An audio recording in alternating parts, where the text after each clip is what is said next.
Good afternoon. Welcome to the next edition of the Window at the Battlefront video by Ordo Iuris Institute for Legal Culture. Our guest today is Grégorem Puppinckiem, Director of the European Centre for Law and Justice. Grégorem Puppinckiem holds his PhD with a dissertation entitled The Author of Bioethical Norms. But what is very important today is that our guest is an expert on human rights, an expert on the international law, international public law. Also appointed a member of the Panel of Experts on freedom of religion or belief of the OSCE, and advisor to multiple governments during the last 20 years in Europe concerning cases before the European Court of Human Rights. And that is why he has been made Cavaliere della Repubblica by the Italian government for his services in the Ludzcy versus Italy case and Knight Commander in the Order of St. Gregory the Great. The Ludzcy case, of course, is the famous case concerning the crosses in the classrooms of the Italian state, that was made a huge renowned case in all of the Europe. Good to see you today in the window at the Battlefront. Thank you. Gregor, it is a great pleasure that you are our guest at Ordo Iuris, but also that you are a guest at Collegium Intermarium as a visiting professor and expert of the Collegium Intermarium and lecturer at the LLM studies there. Thank you. How do you find Warsaw being here for the next time? It's the second time this year, I think. Yes, I like Warsaw very much. It's a beautiful town, a beautiful culture. This time I can visit a bit as well. No, it's a beautiful town. I could discover more of the history of the country, of the nation, going through all the museums of Warsaw. I took some days off, I would have to be frank. So it's beautiful. I like very much, of course, the history of this country. The idea of Gregor visiting Collegium Intermarium is not only education, not only research, but also exchange of experience with lecturers and students of the Collegium Intermarium. As Collegium Intermarium is a very young institution, and so experienced lecturers, so experienced researchers are very much needed in this process of development. But we will start with your book that was already published in Poland by Znak, Destruction of Human Rights, where you describe this very specific process that we are witnessing for mostly 80 years now of denaturalization of human rights in Europe and globally. What was the beginning of the process? How did it started that the natural law that was the inspiration of human rights system, the natural law somehow, and also the great philosophers like Jacques Maritain, being in the beginning the inspirators of the human rights system,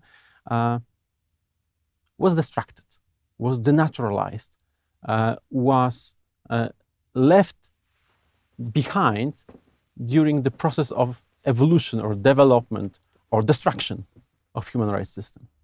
Yes, so the purpose of the book is to explain, try to understand how we have seen such change in the human rights. How, for example, abortion or euthanasia can be presented today as human rights, whereas, of course, there were violations of human rights in 1948 when the Universal Declaration of Human Rights was adopted, or in 1950 when the European Convention of Human Rights was adopted. So we can really see there is a reversal of a number of issues. Something was bad, it was against human rights, like euthanasia, and now today it is presented as good, as a human right. How can you explain? Of course, there is a huge change in the interpretation of human rights. But it's not only a matter of interpretation, we have to go deeper. And the book shows the process linked to the interpretation of human rights and more deeper, the issue of anthropology. Because human rights reflect the understanding by the society of what it means to be human. And if the society or not, or if the judges, to be more precise, if the courts have another vision of what it means to be human, then they will have another understanding of what are human rights. So if for the judges today, an unborn child at 8 months or 9 months is not a human anymore, because he cannot speak, because he cannot think visibly, then they will allow abortion. So depending on your anthropology, what it means for you to be a human, then you have various opposition of human rights. It's not new. The anthropology debate, discussions, is really at the basement of all the political debates we have in Europe in the past centuries. I mean, in Poland, of course, the communists had an opposite anthropology than the Catholics. This is why you had oppositions, and each anthropology has consequences. And so we have this debate, this fight, and today in Western Europe, we have a secular anthropology which is dominant. And the secular anthropology denies the existing of the soul. They say there is no soul, we are just a body. Isn't that in the 40s, when the human rights system was developed, the atheist anthropology was already there, was already dominant in many circles of the allies who in fact constructed the post-war order with the human rights system and United Nations in the middle of the system. And is it possible now, after the anthropology of a man traveled all the way from the 40s to the second and third decade of 21st century, to go back, to recreate the natural order of natural law? That was the first inspiration of the system. It's a good question. But first we have to say, yes, the change of anthropology today, we are, for some persons in Western Europe, we are already in a kind of Promethean, postmodern, transhumanism anthropology. So they see human rights as, giving you the right as a man to be a woman. This would be a new human right. To define oneself against the nature, against nature. Biology. Exactly. So we move from natural law.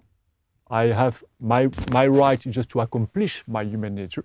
I want to marry, I want to have a child, I want to study, I want to accomplish my human nature. We move from natural law to rights to anti-natural rights. I want to kill myself. This goes against my nature. I want to abort. This goes against my nature. And then we go to trans-natural rights. I want to transcend my nature. I want to define myself. I want to change myself. I want eugenics. I want to change to decide my children. I want to have children if I cannot, and so forth. I want to change the nature, to transcend it. So we went from human rights to anti-natural rights, and now to trans-natural rights. So this is the move of the secular Promethean vision of the human being, which is dominant among the cycles. And before you answer the question, is it possible to somehow go back or recreate the natural order?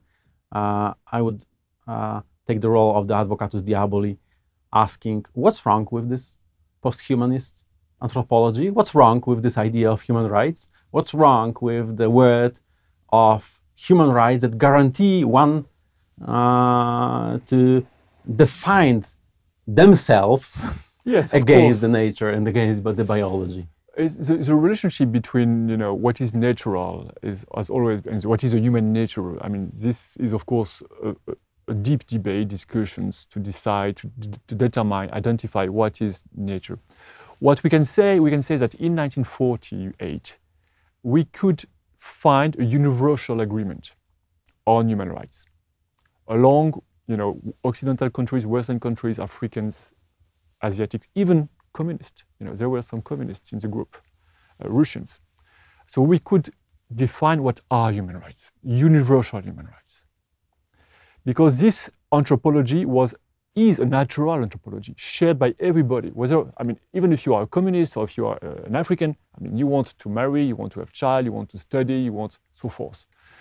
But if now we choose some kind of new specific anthropology, we break the universal consensus. So today, there is no more true consensus within the United Nations on the definition of human rights. Because Western countries want to impose the woke culture. They want to impose abortion to the African countries, to the Latin American countries, to Asia and so forth. So we have a clash of anthropology through the interpretation of human rights. So first we lose the universality of human rights. This is one aspect. But more precisely, the problem with those transhuman rights, I can say, is that at the end, there are a number of issues, and I present it in the book. One of the issues, the most obvious, is that they don't make people happy.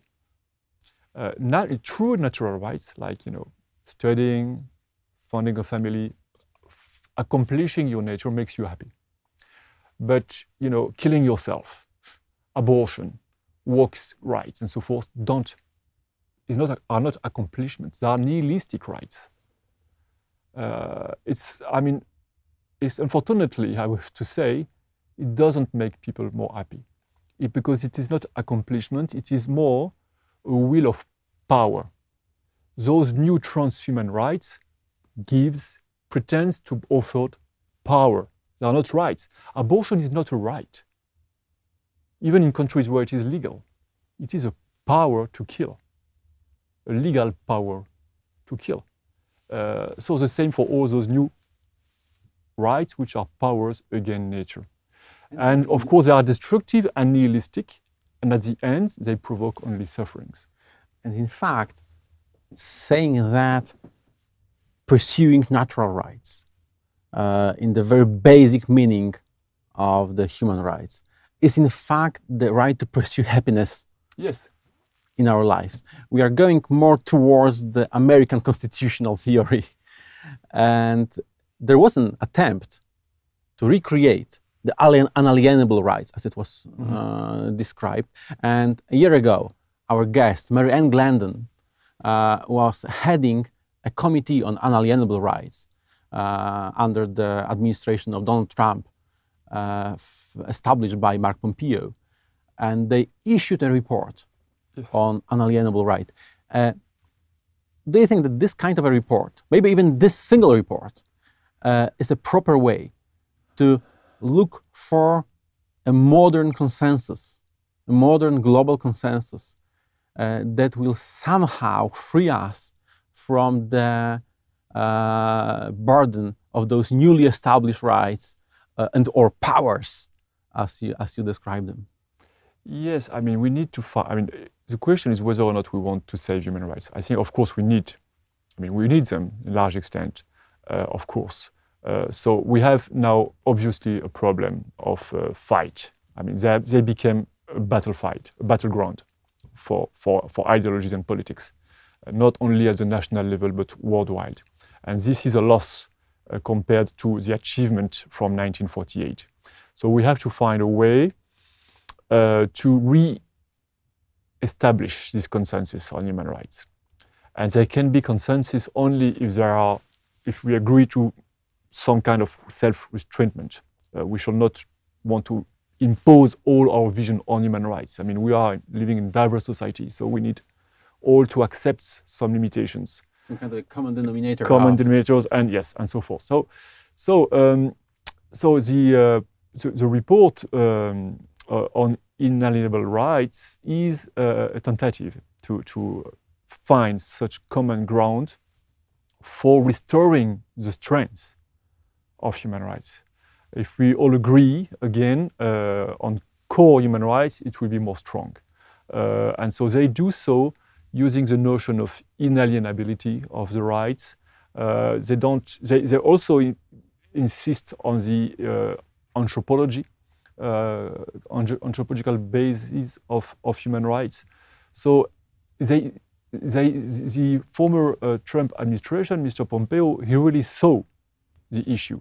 He understood very well. I was impressed by this committee.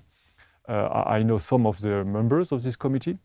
And I was very impressed by the idea of the administration to do so, and by the result.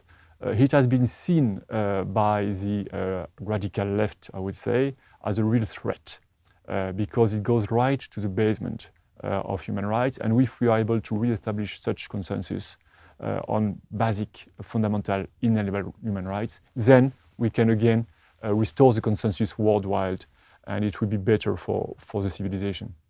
I remember the outburst of rage of the left when the report of the Committee on Unalienable Rights was published.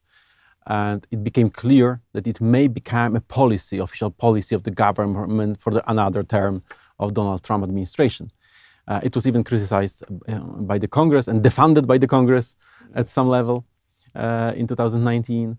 But in fact, this process of watering down human rights, that you describe that if we have a strictly defined set of human rights under the global consensus, they are strong and they strongly guarantee the fundamental principles of our life and this right to pursue happiness under the natural conditions of human life. And this process of watering down human rights in Europe is to some extent done not only by the doctrine of law or politicians, but also by the European Court of Human Rights. That's something that we do observe and analyze and even intervene into as Ordo Iuris. And it's also your field of expertise for many, many years now. And we have some very special cases from Poland, some of them concerning abortion, and ML case among them. Could you just briefly remind us of the case and of the current situation? Yes, so this case has been introduced by a woman who was pregnant of a child with Down syndrome. And she complained to the Court of Strasbourg because she could not have an abortion in Poland because of the judgment of the Constitutional Tribunal of December 2020 from Warsaw, which decided that abortion, eugenic abortion, goes against the Constitution. And so she brought the case to Strasbourg, and now we are waiting for the judgment of the Court of Strasbourg, of the European Court of Human Rights. It is an important decision because the Court of Strasbourg will decide whether or not the ruling from the Constitutional Court respects the right of the woman, whether or not the fact that she was some kind of deprived of an abortion in Poland violates her right to privacy and is a kind of torture. At the end, the woman could get an abortion in the Netherlands, and she had to pay a bit for the travel and so forth. So she complained for all those on those aspects. We have seen many cases brought, introduced to the European Court of Human Rights by Polish women at the initiative of some Polish pro-abortion organizations, which provided for a model of applications. So many applications were really not serious, like a woman who was not pregnant at all and just complained that she feared that if she got pregnant and if she had a disabled baby, she could not abort in Poland and so forth. We know that the court refused to accept some of the cases. Yes, but this case, ML, has not been refused and will be decided. One of the concern, of course, is that some organs of the Council of Europe or even the European Parliament has already taken position against the decision of the Constitutional Tribunal. So there is already some pressure, I would say, on the European Court of Human Rights because there is some political pressure from European institutions that push into the direction of, condemning the Polish jurisdiction. Another concern is the fact that within the registry, so within the staff of the European Court of Human Rights, a number of Polish lawyers who are working for the court, who are doing the cases, writing the cases, working on the cases. They are not the judges, they are the lawyers. Some of them, publicly took position against the ruling of the Constitutional Court and in support of abortion. in Poland. So we already have some officials of the court Yes. that were declaring Yes, their personal. Yes, they were not prudent approach. at all. I mean, they published, you know, on social media and so forth, you know, their picture with the, you know, I don't know how you call that in Polish, you know, the symbol of the abortion fight. Yes. And so, Lightning. yes, exactly. And so, I mean, this is a problem of impartiality of the registry. And what is the role of the registry? The role of the registry is very fundamental because first it does a selection of the cases, of the applications. It receives applications, it will select which applications are important enough to go through the procedure. And then the registry will prepare the case and will present an abstract of the case to the judges. So the registry prepares the file for the judge. And then the registry will write the case along with the one judge. So they will have the pen. They are the ones who write the case, who write the judgment. So their role is fundamental in the process of yes, yes, it's fundamental. One of the making of the judgment. Yes, it is fundamental. One of the problems we have seen is that the names of the persons of the registry is not public. In most courts, like the Court of Justice of the European Union, you have the list of the staff of the court, which is online. You can see who works at the court, who are the Polish lawyers working in Luxembourg on your cases. So it's transparent. In Strasbourg, there is no transparency. You don't know who are the lawyers proceeding, you know, doing the cases in the court. You just know the names of the judges.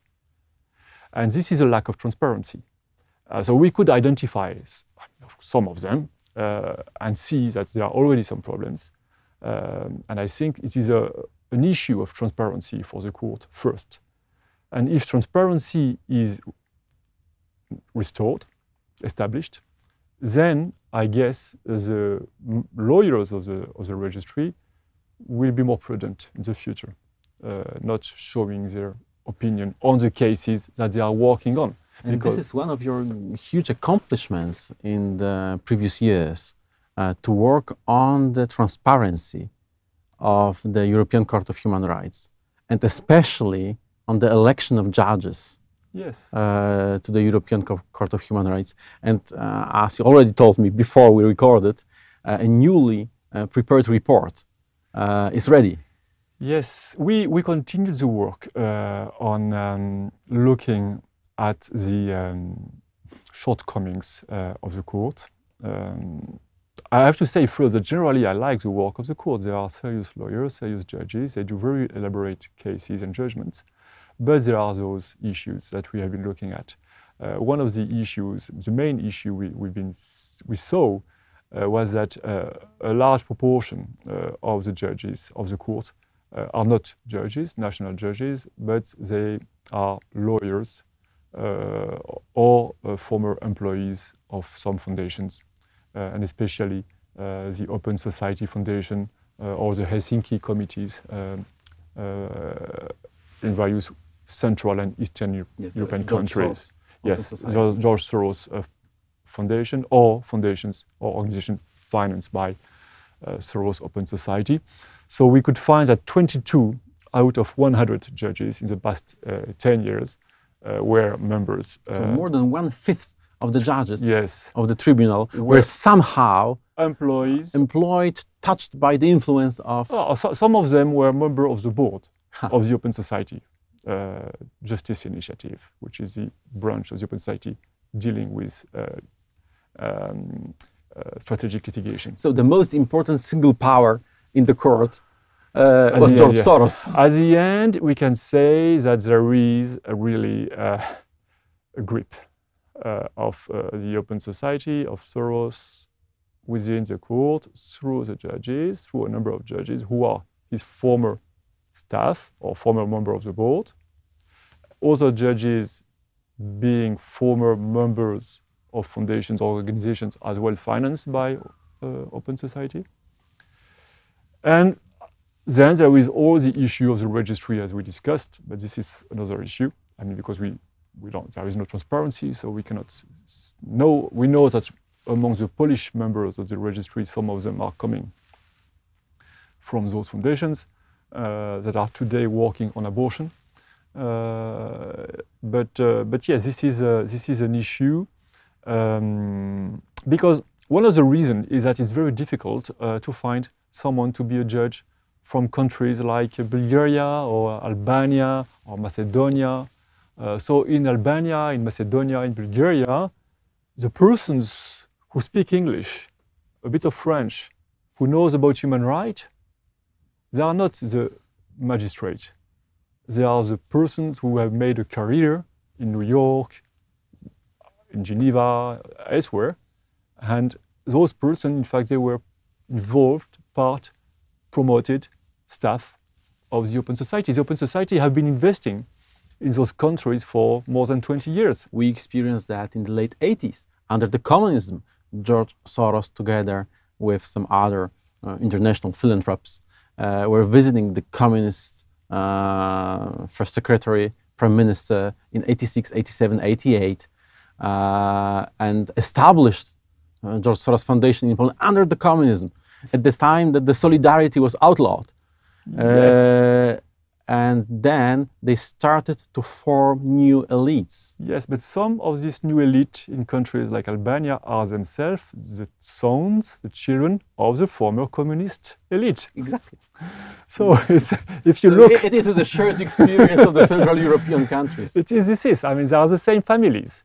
They just move from Moscow to, another kind of... And what are the findings of the report now? So the finding of the report now goes deeper. So you can go online to look at the European Centre for Law and Justice website, eclg.org. People will find the report. So we go deeper. First, we continue to look at the issues of conflicts of interest. When those persons, former heads of Open Society or Helsinki Committee, they have ruled cases introduced by their own organization. For example, the judge from Bulgaria, he founded the Helsinki Committee of Bulgaria, and then, once a judge, he ruled cases introduced or supported by this same committee. So those are typical cases of conflicts of interest. So we show this list of conflicts of interest, but we go deeper. We also expose some structural problems. The fact, for example, that there is no procedure of recusation within the Court of Strasbourg. The judges are not submitted to an obligation to publish a declaration of interest, the issue of transparency, and so forth. We will make a list of real structural shortcomings within the court, and we make as well a list of recommendations, what should be done for so that the court can restore the conditions of its transparency and to me, impartiality. it sounds like you are making some recommendations how to introduce the basic principles of rule of law. Yes, exactly. I mean, having a procedure of recusation is something very absolutely basic. Basic, yes, but they don't have it. Exactly. Gregor, thank you very much. You're welcome. For the opportunity to speak to you, to show some issues, historical issues and modern issues of the human rights system, and for your job and for your visit here, and also for your visit to Collegium Intermarium this year. Thank you very much. Thank you. Thank you very much.